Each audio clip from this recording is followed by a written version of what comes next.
Hi, I'm Tom. I just got off with the Blizzard Bushwacker. I give this guy 5 out of 5.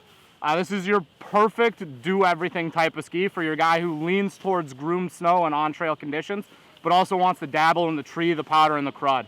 Real easy to engage the turn, but it finishes with a lot of snap and a lot of energy.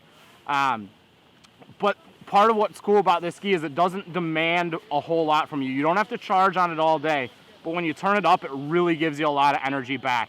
Great for your lightweight advanced skier or even your heavier weight all mountain skier that's looking for something a little less demanding.